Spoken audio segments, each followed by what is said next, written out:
یہ بھی رسول اللہ صلی اللہ علیہ وسلم کی ذات گرامی کا ایک معجزہ ہے کہ جس طرح آپ پر جو کلام نازل کیا گیا وہ معجزہ ہے کہ اس کے ہر لفظ کے پہلو کھلتے چلے جائیں گے، قیامت تک نئے نئے پہلو کھلیں گے۔ آپ صلی اللہ علیہ وسلم کی گفتگو مبارک کا بھی یہ معجزہ ہے کہ ہر آنے والے دور میں اگر آپ صلی اللہ علیہ وسلم کے کلام کو سامنے رکھ کے غور کیا جائے تو آپ حیرت زدہ رہ جائیں گے کہ یہ سب کیا ہے۔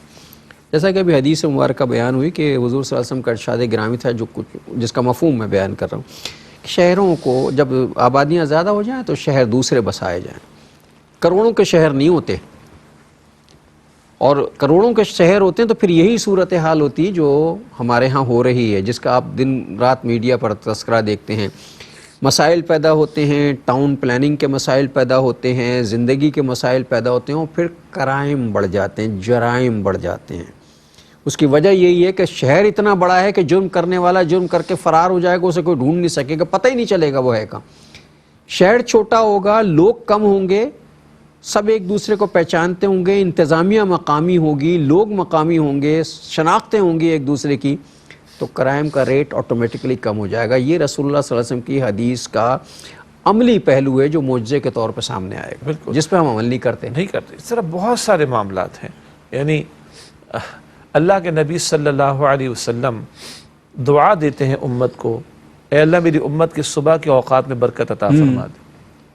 ہم صبح اٹھتے ہی نہیں، ہم تو صبح ہماری مارکیٹیں 12 بجے سے پہلے کھلتی نہیں۔ 12 بجے تو اٹھتے ہیں، ہم دوپہر کا کھانا کھا کے، مجھے معاف کیجیے گا ناظرین، دوپہر کا کھانا کھا کے ہمارا تاجر جو ہے وہ دکان کی چابی اٹھاتا ہے کہ چلو اب دکان پہ بیٹھتے ہیں۔ تو اب آپ بتائیے برکت کہاں سے ہمیں ملے گی؟ زوال کے وقت دکان کھولیں گے جی، تو عروج کہاں سے ملے گا؟ اور کہیں گے ہمیں عروج ملنا چاہیے۔